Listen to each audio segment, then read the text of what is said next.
Brian Robinson right now, going as the running back 30, 106 overall ADP.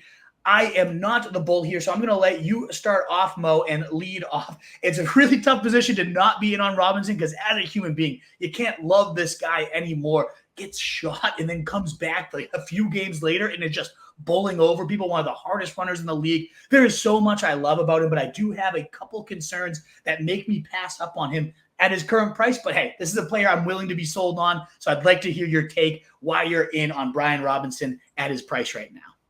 Yeah, so you're at RB 37 with Robinson. The market's got him at RB 30, and he's been steadily trickling up over the last couple weeks. Yeah. I think the last time that we talked about him briefly, he was floating around RB 33, RB 34. But I'm still in on Robinson at RB 30 price tag. I mean, we saw just last season. Let's take a look at what he did last year. So 178 total carries on 214 total touches. So that includes receptions, and he handled 65% of the rush attempts.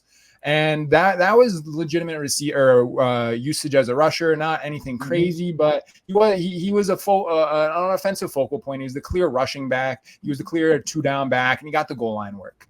And in terms of his usage as a receiver, he wasn't really highly utilized. He was incredibly effective as a receiver. He was one of the league leaders among running backs in terms of yards per route run, yards per target, yards per reception. He was incredibly efficient with his looks. He just didn't get a lot of them. He was 41st among running backs in target share with 7.1% target share. So nothing really to be impressed with there. And he was 29th in total targets with 40 total targets. So basically a non-factor in the receiving game, not a complete zero, but it's not a facet of his game that you bank on to really contribute to his fantasy production. But like I said, incredibly efficient with the looks that he got. So when he does get looks, I mean, you can expect him to do something with the ball.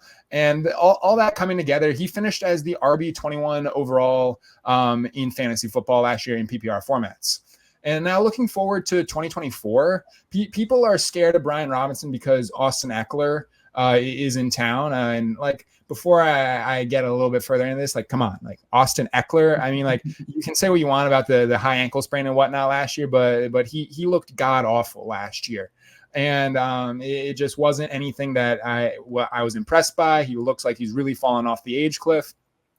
And Eckler, in general, has never been a high-volume rusher. He's never had more than 210 rush attempts, and he's consistently been in a committee, not consistently in the recent years, but earlier in his career, he was in a committee in Los Angeles with Melvin Gordon, splitting carries. He was typically getting in the range of 120 rush attempts. So I don't expect Austin Eckler to really be contributing much as a rusher. His primary contributions to this offense will come as a pass catcher.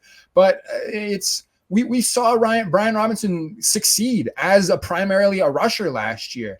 He had only handled 65% of the rush attempts, very minimal usage as a pass catcher, and still finished as the RB 21. So we've seen Antonio Gibson was there, and some weeks it was Chris Rodriguez was getting looks as a pass catcher. We've seen Brian Robinson succeed with a similar projected workload in terms of just being the primary first and second down back, getting the goal line looks. And I know that you're a fan of Eckler's capabilities at the stripe, but I still think that Brian Robinson will be the go-to guy back at the goal line, and this could kind of be the breaking point for the key point for Robinson's success as a fantasy asset is whether or not he gets those goal line looks. But just overall, he has succeeded in a similar role that people are expecting him to have in 2024. He's drafted as a middling RB3. Yet he finished as a low-end RB2 last season with just primarily rushing work. And then just in terms of looking at the overall Commanders offense, total disaster last year, nothing going right for them. Incredibly high pass volume, one of the highest pass rates in the entire NFL under Eric Bieniemy as the OC, and that was just kind of in part to their just abysmal defense. But now we've got Cliff Kingsbury in Washington, and you can say what you want about his offense as a whole, but he's produced some quality running backs for fantasy. fantasy, and a really high pace offense, some of the highest paced offenses during his time in Arizona. So I just think that this an increased play volume plays to Robinson's favor. And then Jaden Daniels being the quarterback, there's always that narrative of mobile quarterbacks allowing their running backs to increase their rushing efficiency because you just got to account for two guys out of the backfield. So Robinson's got that going for him, as well as what I expect to be hopefully an increased overall volume in terms of his number of rush attempts, just due to the high pace of Cliff Kingsbury's offense. So but my main point is really that he succeeded and was a RB2 in fantasy football in a role where he was handling just the majority of rushing work, 65% of rush attempts, and not much of a receiving role. I don't see much being different in 2024, and there's an argument for the offensive environment as a whole improving. So I just don't get the RB30 price tag, and I'm willing to invest in him as a low-end RB2, high-end RB3. I think you bring up a lot of compelling points. So and again, I like the player. I had him in a lot of leagues last year, and he really did pay off. Again, that running back 21 and some huge spike weeks mixed in there. So I think I could be swayed to bump him up. I'm already kind of softening my stance on him. I do think I'm a little low at running back 37. I think I do want to bump him up to ADP. But I guess my biggest concern is, what if Eckler is not dust? What if he just was actually hurt and he can actually still ball out and is just better in a complementary role where he's not the main focal point? He himself said, I don't want to be getting 300 touches. That's not my style. And we've seen that in the past. Anthony Lynn, their running back coach, is the first guy to make sure and go out and get Eckler, who he had his biggest years under when Anthony Lynn was there with the Chargers, a guy that saw 108, 93, and 127 targets, 92 catches, 70 catches, and 107 receptions in those 3 seasons, running back 7, 14, 3, and 1.5 PPR points per game. Now, again, I get it. If he's dust, none of those stats matter, and he sure looked like dust midway through that year, that 13-mile-per-hour run against the Packers. We've all seen it. It doesn't get any uglier than that. I don't have much of a counter, but high ankle sprains are no joke. And if that thing was lingering all year, which I imagine it was, the only game he had without it was week 1. What did he do? 26.4 fantasy points. The running back 2 that week hit nearly 20 miles per hour that game, 19.88, faster than anything Josh Jacobs logged on the season the entire year. So I am not ready to completely write off Austin Eckler, an absolute workout warrior, the type of guy that he's one that I wouldn't just completely I can't get over Austin Eckler's past. I can't get over the work ethic, the pride this guy has in his game. I would not discount the fact that he could just come back and be very similar, even 90%, 80% Austin Eckler from what we saw with the Chargers, maybe on a lesser workload, sure. But based on those stats I just said, plus the fact that 38 touchdowns in his last 2 seasons before last year's debacle, they know the guy can score. And I do think he is a touchdown maven. He gets behind the lineman, given that short stature. You can't even see him. And then he has some of the strongest leg drive in the entire NFL. He is so good at the stripe. I mean, it's automatic. Even last year when he was garbage, he still was able to pound in the touchdowns whenever they got in close. So I would not discount the fact that this guy eats significantly into the receiving work, significantly in the touchdowns. And we know fantasy success is so dependent on both touchdowns and receiving work. I would not even argue against the fact that, yeah, maybe Brian Robinson more efficient as a 2-down back, given the Jaden Daniels threat, given the better offense overall. There's some great stats about Kingsbury and his running back usage, especially in the red zone and the touchdowns he generates for them.